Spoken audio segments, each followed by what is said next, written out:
Hi മക്കളെ, എല്ലാവർക്കും സുഖം തന്നെയല്ലടാ. ക്രിസ്മസ് പരീക്ഷ കഴിഞ്ഞു, എല്ലാവർക്കും ഉത്തരക്കടലാസൊക്കെ കിട്ടിയെന്ന് വിശ്വസിക്കുന്നു. നിങ്ങൾ എന്തായാലും പ്രതീക്ഷിച്ച മാർക്ക് നിങ്ങൾക്ക് കിട്ടിയിട്ടുണ്ടാവും എന്ന കാര്യം എനിക്ക് ഉറപ്പാണ്. ആ മാർക്ക് ചിലപ്പോൾ ചിലർക്കെല്ലാം കുറഞ്ഞു പോയിട്ടുണ്ടാവും. പക്ഷെ മക്കളെ, നിങ്ങൾ ആരും ടെൻഷൻ അടിക്കേണ്ട ആവശ്യമില്ല. കാരണം നിങ്ങളുടെ ആ സിറ്റുവേഷൻ എനിക്ക് നന്നായി തന്നെ തിരിച്ചറിയാൻ സാധിക്കും. മെയിൻലി പാരൻസ് ആണെങ്കിലും റിലേറ്റീവ്സ് ആണെങ്കിലും ടീച്ചേഴ്സ് ആണെങ്കിലും എല്ലാവരും നിന്നെ കൊണ്ട് എന്തിനാടാ പറ്റുക, 10ാം ക്ലാസ്സിലെ ഏറ്റവും മികച്ച മാർക്ക് നേടിയെടുത്തവരല്ലേ നിങ്ങൾ, എന്നിട്ടും എന്തുകൊണ്ടാണ് +1 ഇത്രയും മാർക്ക് കുറഞ്ഞു പോയത്? ഇത് നിന്റെ ഉഴപ്പൽ കൊണ്ട് മാത്രമാണ്, നീ ഉഴപ്പിയത് കൊണ്ടാണ് നിനക്ക് ഇത്രത്തോളം മാർക്ക് കുറഞ്ഞത് എന്നൊക്കെ പറഞ്ഞ് തലങ്ങും വിലങ്ങും നിങ്ങളെ ക്രൂശിക്കുന്ന സമയമായിരിക്കാം. പക്ഷെ മക്കളെ, ഒരേ ഒരു കാര്യമേ പറയാനുള്ളൂ, അതെല്ലാം ഉൾക്കൊള്ളുക, അതെല്ലാം ചെവിക്കൊള്ളുക.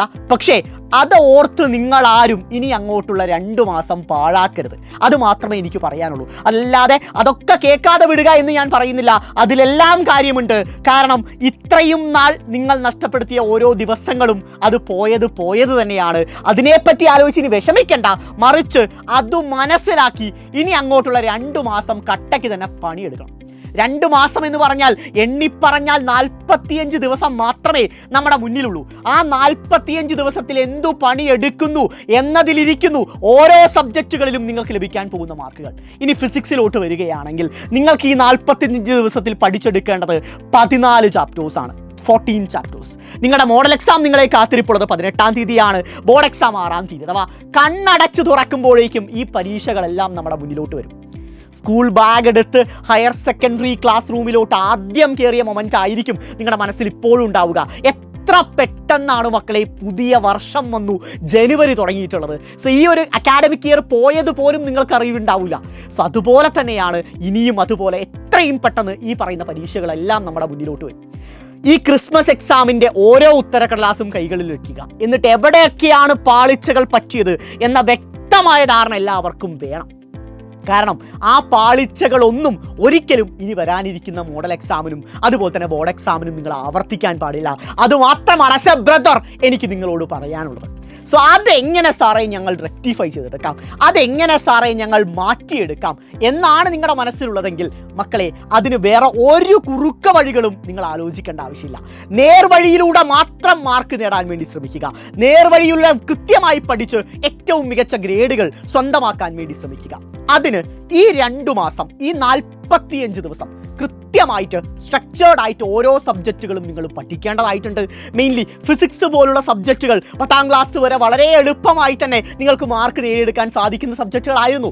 പക്ഷെ ആ കാര്യമെല്ലാം മാറി, അതെല്ലാം കംപ്ലീറ്റ്ലി തിരിഞ്ഞൊരു സാഹചര്യമാണ് ഇപ്പോൾ ഉള്ളത്. നിങ്ങളെ ഹയർ സെക്കൻഡറിയിൽ ഏറ്റവും കൂടുതൽ ഭയപ്പെടുത്തുന്ന സബ്ജക്റ്റിൽ ഒന്നായി മാറിയിരിക്കുന്നു ഫിസിക്സ് എന്ന് പറയുന്നത്. കാരണം സ്ഥിരമായിട്ട് 5 വർഷങ്ങളിൽ ചോദിക്കുന്ന ചോദ്യങ്ങൾ മാത്രം പ്രതീക്ഷിച്ച് നിങ്ങൾ ആരും എക്സാം ഹാളിലോട്ട് കയറി ചെല്ലരുത്. മറിച്ച് നമ്മുടെ NCERT ടെക്സ്റ്റ് ബുക്ക് അങ്ങനെ ഒരു സാധനം കാണാത്തവരാണെങ്കിൽ അതൊന്നെടുത്ത് വായിക്കുക. അതിനകത്തുള്ള എക്സാമ്പിൾ ക്വസ്റ്റ്യൻസ്, അതായത് വലിയ വലിയ ഭാരിച്ച എക്സാമ്പിൾ ക്വസ്റ്റ്യൻസ് നമ്മുടെ ബോർഡ് എക്സാമിന് ചോദിക്കില്ല. എങ്കിൽ പോലും നമ്മുടെ ബോർഡ് എക്സാമിന് ചോദിക്കാൻ പോസിബിലിറ്റി ഉള്ള NCERT എക്സാമ്പിൾ ക്വസ്റ്റ്യൻസ് ആണെങ്കിലും എക്സൈസ് ക്വസ്റ്റ്യൻസ് ആണെങ്കിലും അഡീഷണൽ ക്വസ്റ്റ്യൻസ് ആണെങ്കിലും എല്ലാം ഇരുന്ന് പ്രാക്ടീസ് ചെയ്യുക. പരമാവധി ചോദ്യങ്ങൾ നമ്മുടെ യൂട്യൂബ് ക്ലാസ്സുകളിൽ നമ്മൾ നൽകുന്നുണ്ട്. ഇപ്പോൾ ആപ്പിനകത്തുള്ള കുട്ടികളാണെങ്കിൽ ടോപ്പർ സീരീസ് മുതലായ പല ക്വസ്റ്റ്യൻ സീരീസും അവർക്കുണ്ട്. സോ നിങ്ങൾക്ക് ഏതാണ് കംഫർട്ടബിൾ ആ രീതിയിൽ നന്നായി തന്നെ പഠിക്കുക. നിങ്ങൾക്ക് ആപ്പിനകത്ത് ജോയിൻ ചെയ്യാനുള്ള ഫീച്ചേഴ്സും കാര്യങ്ങളും പല വീഡിയോസിലായിട്ട് പറയുന്നുണ്ട്. സോ അത് ഞാൻ ഇവിടെ വീണ്ടും ആവർത്തിക്കുന്നില്ല. എൻ്റെ അനിയന്മാർക്കും അനിയത്തിമാർക്കും എന്താണ് കൺവീനിയൻറ്റ്, എന്താണ് കംഫർട്ട്, ആ കാര്യം തിരിച്ചറിഞ്ഞ് അത് കൃത്യമായി തന്നെ ഫോളോ ചെയ്യുക. അവസാനം നിങ്ങളുടെ ബോർഡ് എക്സാമിൻ്റെ മാർക്ക് ലിസ്റ്റ് കിട്ടുമ്പോൾ ഈ പറയുന്ന ദിവസങ്ങളുടെ കണക്കുകളൊന്നും ഉണ്ടാവില്ല. ഈ ദിവസങ്ങൾ നിങ്ങൾ എന്തു ചെയ്തു എന്നാരും ചോദിക്കാൻ പോകുന്നില്ല. ആ മാർക്ക് ലിസ്റ്റിനകത്ത് ഓരോ സബ്ജക്റ്റുകളിലും എത്ര മാർക്കുണ്ട്, ഏത് ഗ്രേഡ് ഉണ്ട് എന്നതിന് മാത്രമേ പ്രാധാന്യമുള്ളൂ.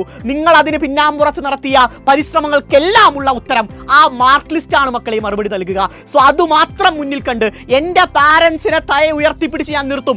അവർ ഓരോരുത്തരും അഭിമാനത്തോടെ പറയും, എൻ്റെ മകൻ്റെ പഠിച്ചതിൻ്റെ റിസൾട്ടാണ് അവന് നേടിയെടുക്കാൻ സാധിച്ചത്, അല്ലെങ്കിൽ എൻ്റെ മകൾ രാപ്പകലില്ലാതെ പഠിച്ചതിൻ്റെ റിസൾട്ടാണ് അവൾക്ക് ലഭിച്ചത് എന്ന് ഓരോ പാരൻസിനെ കൊണ്ടും പറയിപ്പിക്കും എന്ന കോൺഫിഡൻസിൽ എന്നൊരു തീരുമാനമെടുത്ത് ഈ മൊമെന്റ് മുതൽ എൻ്റെ മക്കളെ നിങ്ങൾ പഠിച്ചു തുടങ്ങുക.